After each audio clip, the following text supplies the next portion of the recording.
Assalamualaikum warahmatullahi wabarakatuh. Perkenalkan, nama saya M. Alfansi Ajidani, NIM saya 610142017 dari Rombel PJKD.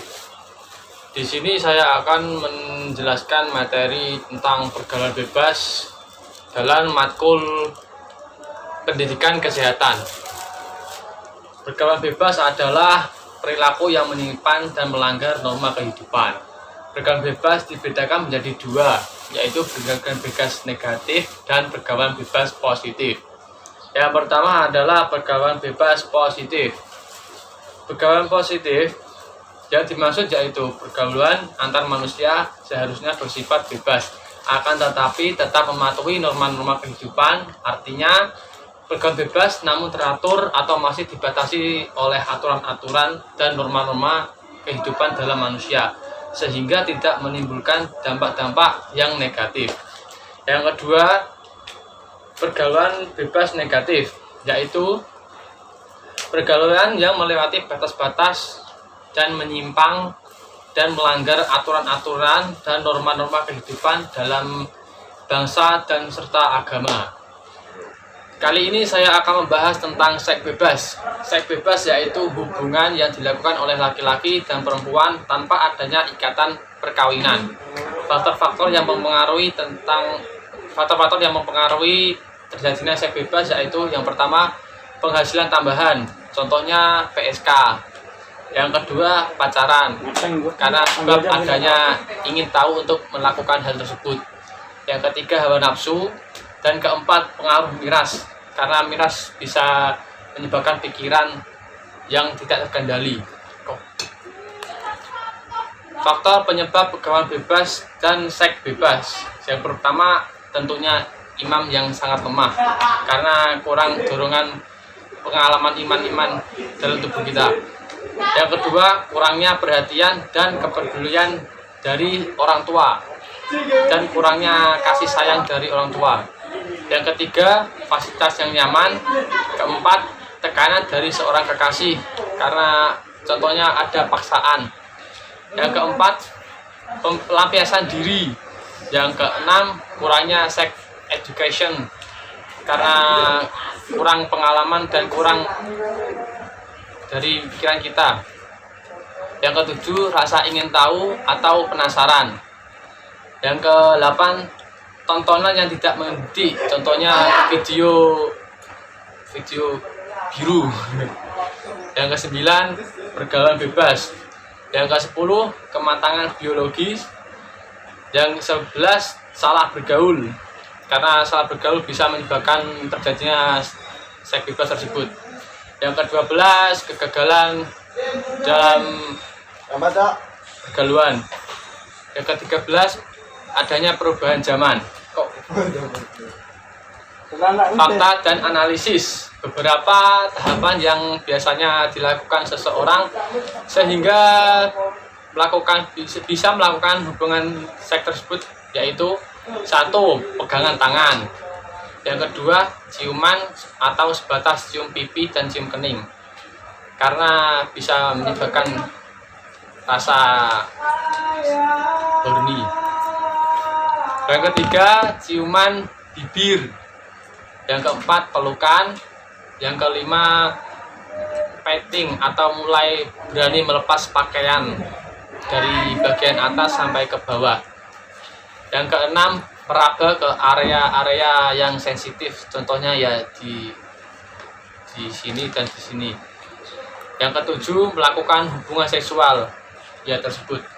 Berdasarkan analisis yang sering terjadi pada kasus-kasus anak remaja, anak dewasa tersebut, yaitu mereka baru berani melakukan tahapan dari nomor 1 dulu sampai dengan nomor 5. Walaupun banyak juga yang sudah berani melakukan sampai dari nomor 6 sampai ke 7, yaitu melakukan seks tersebut.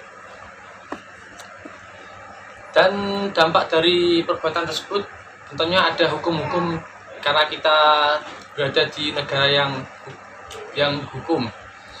Yang pertama adalah seks bebas terkena pasal 281 KUHP. Yang kedua, tindak pidana tentunya pemerkosaan, pasalnya 285 KUHP. Dan selanjutnya berzina, pasalnya 284 ayat 1 KUHP. Yang selanjutnya menggugurkan kandungan, pasal 345 KUHP dan pasal 3458 KUHP.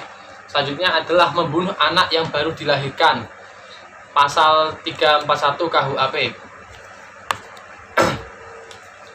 Akibat dan dampak yang dapat ditimbulkan seks bebas adalah: 1. Hilangnya keharmonisan, contohnya yang sudah bersuami dan beristri. Yang kedua, prestasi bercenderung menurun karena faktor dari seks bebas tersebut. Yang ketiga, hamil di luar nikah, ya itu sangat bahaya sekali. Yang keempat, aborsi dan bunuh diri karena sudah terlanjur seks bebas terus bingung akhirnya bunuh diri.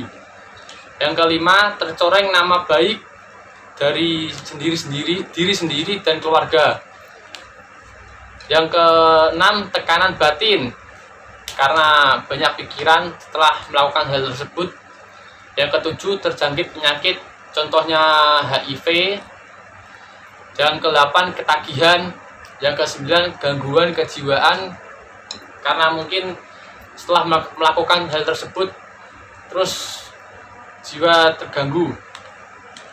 Yang ke-10, gaya dan pola hidup tidak teratur.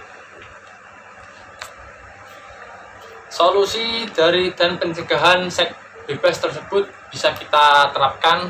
Yang pertama adalah mempertebal keimanan, ketaatan kepada Tuhan. Yang kedua, mendekatkan diri kepada Tuhan dan akan menjauhkan kita dari perbuatan tersebut. Yang ketiga, menanamkan nilai-nilai moral, agama, dan juga etika. Yang keempat, menanamkan nilai-nilai ketimuran. Yang kelima, menghindari perilaku yang akan merangsang seks tersebut. Yang keenam, pikiran harus berpendidikan.